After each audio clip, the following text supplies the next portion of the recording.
Good evening, everyone. It is Tuesday the 23rd, and the Queen is in the house. So, yes, Vicky has been estranged for the last week and left me alone and befuddled, but fortunately, she came back home and is the hero. Hi, my Tessa. hero. I haven't talked to Tessa today.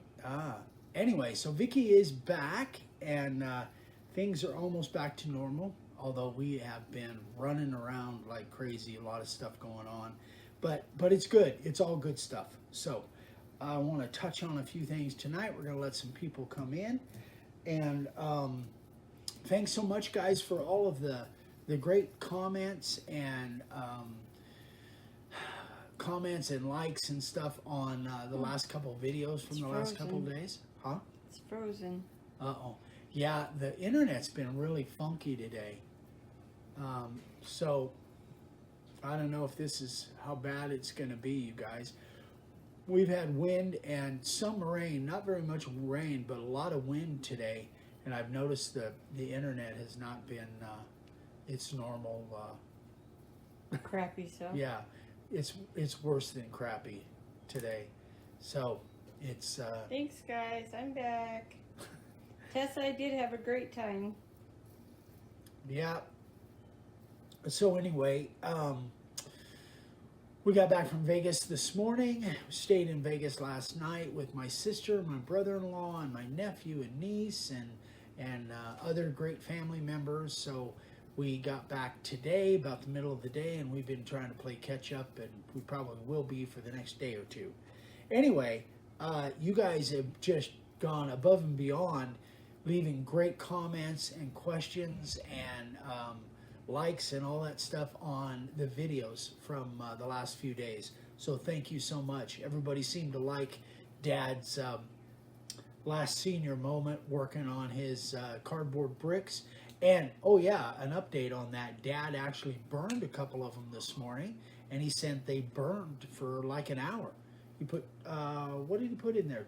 3 or 4, I think. And they burned for like an hour. So he was super stoked. And that was without the sawdust mixed.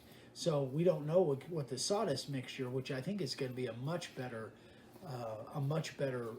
combination. Tracy, you called here at the shop? That's because we didn't get back until about noon. Or actually, it was later than that. It was like 1:30. Yeah, I think it was about 1. You didn't leave a message, so I couldn't call you back. Oh, Tracy Detweiler? Mm-hmm. Oh, yeah, I don't know. Well, yeah, there was no message? Yeah, no, not from Tracy. I had a lot of messages, but not from Tracy. Anyway, well, we're back now, Tracy. Hi, Jason. So anyway, in regards to, this is going to kind of lead into one of the questions. I'll do that one second. The first question we have, are we ready to do a question? First question we have is from Ron. And Ron says, I have a quick question for you. I've heard you say that you look for a moisture content in wood of around 6 to 10% before carving. I recently bought one of the edge-glued pine panels, and I'll show you that here in a minute. And I have a good moisture meter. I'm measuring around 10 or 11 to 12%. In a little bit of research I've done, I came to the conclusion that it's not going to go any lower than that here in the Midwest where I live. I don't think it's possible to achieve 6 to 10%, which you do in your area. So do you think it's still good to carve my signs when the wood is at 12%? I'm thinking this may be close to like 8% for the wood if it were in your area of Arizona. Let me know. So this is the wood panel that he is speaking of. I actually showed this the other day, but this is that. Did I? Yeah, you're going to knock my plant over. Oh, sorry. So this is that wood panel, and this normally when I get this stuff, it's pretty dry. I don't think it's over 6-8%. I don't think it is. It feels so dry I never really even measure it, just because I know by the feel that it's good enough to carve. But that's, he's in the Midwest, a lot of humidity, so I do believe based on what I've heard over the last few years, that you probably, in places that have higher humidity, you may not be able to get down to 6 or 8 or 10%. So I think 12% would be okay. I've carved boards at 12%, but every board is a little bit different. So basically what I advised Ron on this is you just have to test it and see. You'll know pretty quick whether it's got too much moisture in it, because it will bunch up on you. It will, the chip won't release. It won't like come out of there, and it's just going to be a pain. It will cake up on your router bit. So there's a lot of telltale signs that there's too much moisture in the board. But I think 10 to 12%, maybe even 14% may be just fine.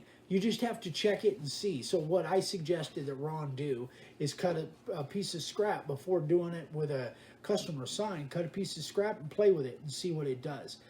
See how it works out. Now the other thing about this is, if you've got a board like this, what you want to make sure that you do is anytime you cut in this thing, or you want to seal this thing up, especially if you're in a high humidity area. You definitely want to seal this up. I use just the clear spray now, just the clear Krylon or Rust-Oleum spray, and I do the edges, a couple coats on the edges and on the surface. You can use sanding sealer. That's traditionally what I have been using years past, and that's great. It just, for me, just grabbing a can, a quick rattle can, and put a couple coats on with a cheap clear spray, clear lacquer, that seals it up too. I normally put a couple coats on. But anytime you cut into this thing or route into it, just understand, if you've got a lot of humidity going on, that moisture is going to try and get into that board wherever it's fresh wood. So make sure, if you're going to carve a sign out of this, make sure that right after you get done carving it, get it sprayed, get a finish on it as soon as possible, because the longer you let it set, the more that moisture could get into one side or one end of that board, and you're going to have some warping, cupping, twisting, that kind of stuff. So that's the one caveat to it. You have to make sure that you keep that board sealed up. So that was my answer on that. I have a couple of questions here. Yeah. Hold on, let's see. Tracy Detweiler wants to know if you've ever carved teak wood. I have carved teak. It doesn't carve too bad, but the big thing about teak is it comes from like an island type of climate, and generally teak has silica in it, or basically another word for sand. So that can be really tough on router bits, on anything. It can be tough on saw blades. In fact, I know I have heard that there are cabinet shops that don't even allow teak in their cabinet shop because it's so tough on saw blades and anything that cuts it, because it literally, microscopically, it has sand in the wood. So I don't have a problem with it. I've carved teak before. It's pretty hard. It's a pretty hard board, but it looks beautiful. But it's going to dull and possibly damage your router bits. Okay, Shirley Hall says, how does pecan carve? Like concrete. Pecan, of all of the woods that I've ever carved in my life, and this is including like a zebra wood, ironwood, purple heart, of all of them, pecan is by far the hardest I've ever carved. It literally is like carving concrete. I did a video where I carved this tabletop for our buddy up in fact, we were talking to him about it the other day, up in Las Vegas, Reclaimed Secrets, Andrew up there. Just a super good guy. If you guys are in the Vegas area, you got to go see Andrew. Anyway, he sent me down. He needed me to carve some jets in this piece of pecan that he was making for an Air Force group, and there was this big piece of pecan, and it didn't feel all that heavy. It didn't feel all that hard, but oh my Lord, I literally could only go about 1/16 of an inch at a time carving that. I had, in order to get down to like 3/16, I had to make 3 separate cuts. It is like It's crazy hard. Richard Gracie says, hello from Baltimore. Vicki, the girls did a great job Saturday, but you were missed. Yes, you were. Yes, you were. My And the girls did do a great job. A great job. Yeah, they really did well, especially with all the pressure on, because there's no way to, when you're going live like that. Yeah. Bill Smiley says pecan makes a great countertop, however. Yeah, I imagine it would. It'd be like a concrete countertop. Pecan, yes. Man, that stuff is hard. Okay.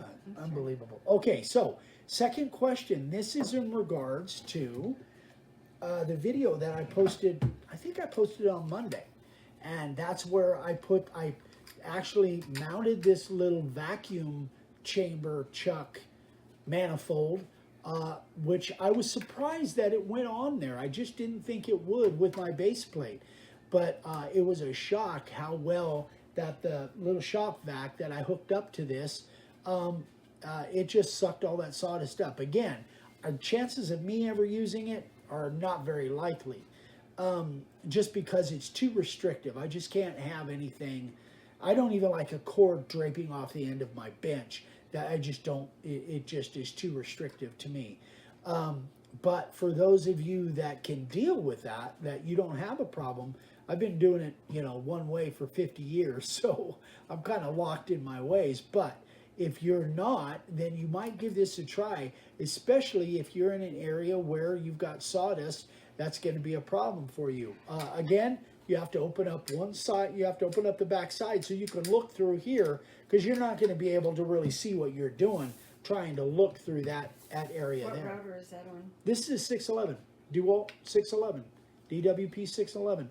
Or it would also work, honestly, for the Porter Cable 450. Same housing, everything is the same. Yeah, it actually worked really well. But here's the one thing. I got Greg Reynolds. Greg, I think he's here, yeah. Greg, you said something about, you just posted a deal of, I'm glad you're here. You just posted a deal on a comment on that video about, might try this on my DeWalt disc sander. So I literally went out there and I grabbed my, not my disc sander, but my random orbital. So check this out. I grabbed my random orbital, I took this off. And you cleaned it. I did clean it. Good job. I did. And this had, well, I thought I cleaned it. I did blow it out. I don't know why it didn't. Anyway, if you look in there, it's got kind of a tapered receiver thing. And I just took my same hose and I'll be darned, it hooks right up. It just hooks right up to that. And I sanded a little bit with it and there was zero sawdust. So if you guys use this random orbital, you can absolutely, same vacuum setup. And now this I wouldn't have any problem with. Obviously it's sanding. It's not like I'm trying to hold a line or anything with a router. But yeah, now as far as the disc sander, that's a different deal. I don't have the vacuum thing. I think I took the vacuum thing off of the disc sander and threw it away. I don't know, you might have one because I just might on mine, yeah. It might be on yours. Jeff Dale says, sawdust on the table. No, there's no sawdust on the table. Not much. No. I did good. Yeah. Mind your own beeswax, Jeff. There's no sawdust on the table. It's all in here. But I did clean that thing out. But anyway, that was a really neat surprise. So, Greg, if you hadn't mentioned that, then I wouldn't have gone and tried it. But literally, like 10 minutes ago, I went out and tried it. It was like, turn the vacuum on, turn the sander on, and sand it. And, man, and I could feel, now if we had bought the right discs, that would have been 8-hole to line up with those holes. It probably would work really well. But we bought 5-hole discs. Yeah, I did. Okay, thank you for that. Yes, you are back, I can tell. Anyway, if you had the 8-hole disc, it would work even better. But I turned the sander off, left the vacuum on, and I could feel that there was just, it was sucking in vacuum even around here. So, yeah, it works on there. Give it a shot if you have that. But, try and figure out a way to do it. I haven't tried it on the disc sander, but I might try that if Vicky has the little vacuum Yeah, thing. we're having internet problems, guys. It just is. I'm sorry, guys. The cool thing is that we're recording this with the iPad, and I will be posting it within the next week or two. So all the content is there. You're just not, it's kind of jacked Frank up. Jenkins says Eric can get in trouble by himself. Jeff, don't throw him under the That's bus. right. LOL. Thank you, Frank. I appreciate that, man. Sticking up for me. Tessa, yes, not my sister, Eric's sister. Well, you guys will be seeing her because she's here. Yeah, we're gonna get my sister. Tracy said, I got the DeWalt disc sander today. It rocks. Who said that? Tracy. Oh, terrific, Tracy. I love it. You're gonna. Talking. Yeah, I know. I can't talk. It's you making me nervous. I'm used to doing this by myself. I can leave. I can go back in there and work. Yeah, it's a great sander, Tracy. The more you use it, the more you'll like it. I've never really liked sanding, but man, with that disc sander, I love it. I love that thing. So, yeah, that is, I think that's it. Thomas Toten says, I use the vacuum on the disc sander and it works great. Really? Interesting. Oh, yep, you will see the bunch of the family. Some you've never met before, Tessa. Yeah. Asking about your sister. Yeah. Yep. Yeah, we'll definitely get them on video. So you guys will see. All right, let's do some sign covers of the day. Got some really good ones. This one is, I actually talked to, did I talk to, I think I talked to Terry on the phone. So a while back, like last year, middle of the year, something like that, Terry Urbanek, he carved his first sign, and it was amazing. He and his wife own a dog grooming business, and he did a big commercial sign for out in front of his place. And It's cute. Isn't that cute? And so I had mentioned the fact that that was his first sign, and he must have had some background. So, but he's a finished carpenter and has artist. He's an artist and does high-end finished carpentry, so he's really meticulous. So his first sign turned out great, and his second sign even better. I like that. And Yeah. two other people. Yeah, that's anyway. So Terry does just amazing work. The guy's super, super talented. So we have a first sign from Leon McGrew. For his first sign, he didn't do bad at all, especially considering that board just does not look like it's fun to carve at all. Whenever you see a grain like that, you guys, a grain on a board like that, run as fast as you can the opposite direction, because that is not what you want to carve signs with.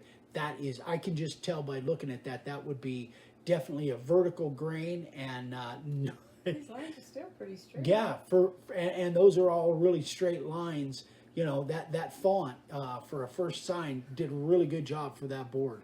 That is crazy bad for your first board to pick. But I bet he knows now. Josh Knutson.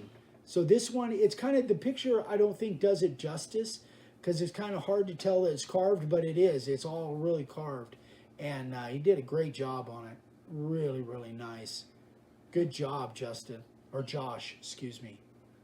Very nicely done. All right. Tessa called that board a speed bump board. That one you said. Yeah, exactly. That's exactly right. Hard on the grain and soft in between. Warren Gamble from Australia.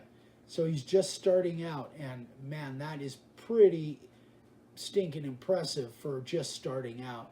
What a cool looking sign. Beautiful job, Warren. Love it. Oh, he said, "Wow, thank you so much." He's here? Yeah. He just Oh, came hey, in. Warren. Gosh, Never thought I would make it. He said. it's got to be like 2 o'clock in the morning in Australia right now. Josh Knutson. Oh, Josh. Oh, I Yeah. thought you were talking No. about Warren. Josh. Oh, you're welcome, Josh. Great job, buddy. Oh, Bob. I'm not surprised. That's beautiful. Bob Hatch. So Bob is doing a lot of these. We talked on the phone the other day, and he's doing a lot of these and selling them like crazy. So this is made out of 5/4 6-inch cedar laminated into a 24-inch round. But he does a lot of different designs, but this same shape. So Bob, you're poster boy for a great sign carver, man. Great job, Bob. I got to get back there. We talked about it. Oh, talking fishing again? He wants me to come back and do some trout fishing. He's going to teach me how to fly fish. Yeah. At like this private. It just doesn't look fun to me. Oh, it looks a lot of fun to me. Yeah. It looks difficult. It's a difficult thing. All right. So, great job on the sign carvers of the day. I hope these questions were, valuable for you guys. Sorry about the bad connection, but have heart that the recording on this actually comes out good, and I'll be posting it either next week or the week before on YouTube so that everybody can see it, and it'll hopefully be a lot clearer. So on that moisture meter, if you guys want to know the moisture meter that I use, there's the video for the moisture meter is right here.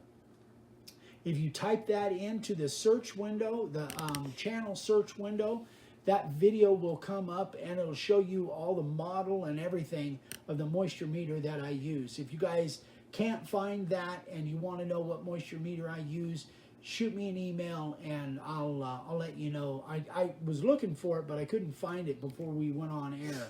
So Charlie Wooster says, speaking of fishing, Eric, did you teach Ryan to catch a big fish? I wish I could. Ryan teaches me to fish. Ryan has always been better at fishing than I am. He said you'll get hooked on fly fishing. Yeah, that's what I hear. But Ryan's always been a better fisherman than me. Well, not always, but for the last 20 years. Ryan really... He gets to spend more time fishing. Yeah, and he's really good at it. He's Ryan's really a good fisherman. He does it much better than I am. But I'm better than my dad, so I guess that's the way it works in our family. Gwenny will probably be a better fisher person than Ryan. Anyway, that's it, guys. I think we're going to shut it down. Vicky's got about 17 hours of paperwork to catch up on for the mess that I left her. So, and I have got a bunch of stuff to do. Jason Harrison said, would love to take you carp fishing. Carp fishing? That would be interesting. I've never done that. Never done that one. Yeah. Well, I mean, he's in Scotland. I'm not sure. Where are you at, Jason? I forget. Scotland. I think Scotland. I want to say that UK for sure. But carp fishing, interesting. I know my brother-in-law used to go out and shoot him with his 22 in the ditches. That? Robbie. Mm-hmm. Yeah, he used to. Anyway, carp fishing, interesting. All right, you guys. Let's see. So we'll be on. Are we going to be on Thursday night? Yeah, we'll be doing a live on Thursday night. It up there. Yeah, we might be doing a live from Las Vegas. Lancashire, England. Lancashire, England. Huh. Wow. That would be. I would love to come up over there and go fishing. All right. So Thursday we're going to be in Las Vegas, and I think we'll try and get the group together and do a live with. If we can keep them under control. Yeah, it might be mayhem. But I might have to drink wine just to keep up with them. That'll be fun. So stay tuned on Thursday night. The live might be something really special. So that is it, guys. Thanks so much again. Questions, you know how to get a hold of me, eric@makeawoodsign.com. And thanks again for everything. We so appreciate you guys. The orders have been just like crazy while Vicky was gone, and we just... we so appreciate you guys buying something from us once in a while. It really keeps us going. And please give us a thumbs up. Give us some likes. And please comment on this if you see it on YouTube. And we will see you guys on Thursday. But there'll be a video coming tomorrow morning. So stay tuned, guys. We'll see you soon. Love you. Bye. Bye.